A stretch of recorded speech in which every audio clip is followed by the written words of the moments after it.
Kisah Orang Kudus. Hari ini, tanggal 10 Oktober. 1. Santo Daniel dan kawan-kawan. Martir. Penyebaran iman Kristen tidak terlepas dari pengejaran dan penganiayaan terhadap para penyebarnya. Maroko adalah negeri yang banyak juga menumpahkan darah para martir. Pada tahun 1220, tercatat 5 orang misionaris dari Ordo Fransiskan, martir-martir perintis pewartaan Injil di Maroko, dibunuh oleh orang-orang Islam Maroko. 7 tahun kemudian, 6 orang misionaris Fransiskan diutus lagi ke sana untuk mewartakan Injil. Mereka itu ialah Samuel, Angelo, Leo, Domnus, Nicholas dan Ugolino. Mereka berangkat ke Maroko melalui Spanyol. Di Spanyol, keenam misionaris itu bergabung dengan Daniel, seorang bruder yang diutus mewakili provinsi gerejawi Calabria. Di bawah pimpinan bruder Daniel, keenam misionaris Fransiskan itu tiba di Maroko pada tanggal 20 September tahun 1227. Mereka melanjutkan perjalanan ke Ceuta, sebuah kota perdagangan yang dihuni oleh orang-orang Eropa.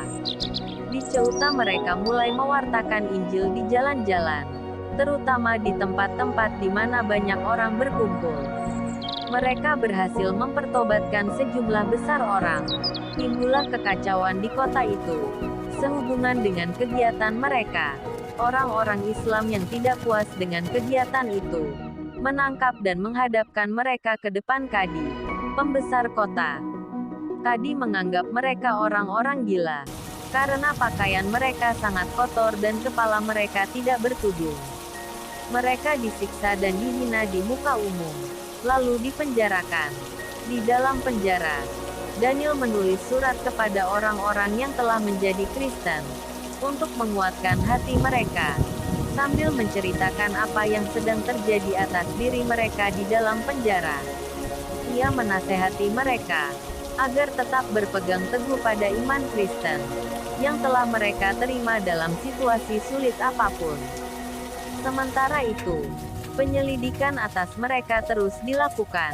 Akhirnya, diketahui bahwa mereka itu bukanlah orang-orang gila, melainkan misionaris-misionaris Kristen, yang mau mengkristenkan orang-orang Islam.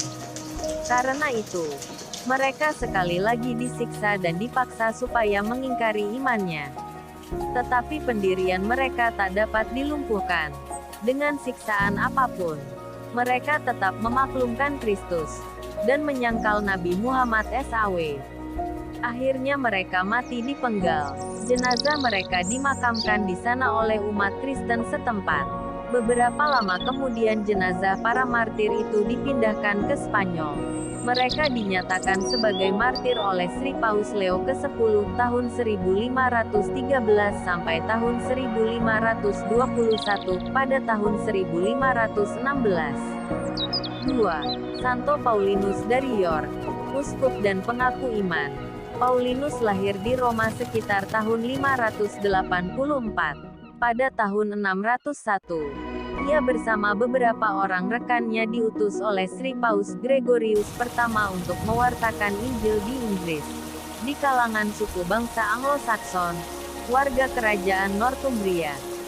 Setelah tiba di Inggris, Paulinus bekerja di kerajaan Kent sampai tahun 625. Pada tahun itu diselenggarakan perkawinan antara Edwin, Raja Northumbria yang masih kafir, dengan Ethelburga, saudari Raja Kent yang sudah memeluk agama Kristen. Sehubungan dengan perkawinan itu, Paulinus mengajukan kepada Edwin syarat berikut ini. Perkawinan itu tidak boleh membatasi kebebasan Ethelburga dalam melaksanakan kewajiban agamanya, dan Edwin harus melindungi Ethelburga dalam menghayati imannya. Edwin benar-benar tulus dan menerima syarat itu. Paulinus, yang sudah ditahbiskan menjadi uskup, bersedia pindah ke Northumbria untuk mendampingi Ethelburga sebagai penasehat dan pembimbing rohaninya. Pada awal karyanya di Northumbria, Paulinus perlahan-lahan menanamkan iman Kristen dalam hati orang-orang Northumbria termasuk Edwin sendiri. Edwin kemudian bertobat dan dipermandikan pada tahun 627. Peristiwa ini berdampak besar pada seluruh rakyat Northumbria. Banyak orang yang menjadi Kristen mengikuti contoh Edwin. Tetapi 6 tahun kemudian, ketika kerajaan Northumbria diserang oleh orang-orang kafir dari kerajaan Mercia, keberhasilan Paulinus dalam mengkristenkan orang-orang Northumbria hancur berantakan. Situasi semakin menjadi kacau setelah Edwin sendiri dibunuh di benteng Hatfield pada tahun 633. Semua karya misioner dihentikan. Paulinus bersama Ethelburga dan 2 orang anaknya kembali ke kerajaan Kent yang aman dari segala gangguan. Selanjutnya Paulinus tidak kembali lagi ke Northumbria. Ia kemudian dikirim ke Rochester untuk menduduki tahta keuskupan itu. Di sana pula ia meninggal dunia pada tanggal 10 Oktober tahun 644. 3. Santo Gregorius Penerang. Gregorius dikenal sebagai Rasul Armenia dan pendiri Gereja Armenia. Tempat kelahirannya tidak diketahui jelas tetapi beliau lahir kira-kira pada tahun 257. Ia dijuluki penerang karena membawa terang Injil kepada bangsa Armenia. Gereja menghormatinya sebagai santo pelindung Gereja Armenia. Menurut tradisi, Gregorius beristri dan menjadi salah seorang anggota Dewan Pengadilan Raja Tiridates, tahun 259 sampai 314 di Armenia. Ketika diketahui bahwa Gregorius adalah misionaris Kristen yang giat mewartakan Injil bagi orang-orang Armenia, Tiridates menyiksa dan memenjarakan dia. Tetapi kemudian Tiridates sendiri bertobat dan dipermandikan.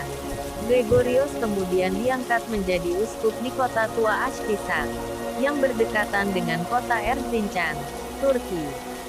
Sebagai pemimpin gereja Armenia, Gregorius mengutus banyak misionaris ke seluruh negeri dan mendidik putera-putera Armenia untuk menjadi imam. Pada tahun 303, Raja Tiridates menjadikan agama Kristen sebagai agama resmi di Armenia. Dengan begitu Armenia menjadi negara Kristen pertama di kawasan itu.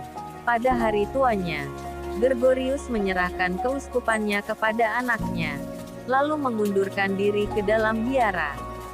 Ia meninggal dunia di Provinsi Taron, Armenia pada tahun 330. Santo Daniel dan kawan-kawan, Santo Paulinus dari York, dan Santo Gregorius, doakanlah kami. Kakarla Channel.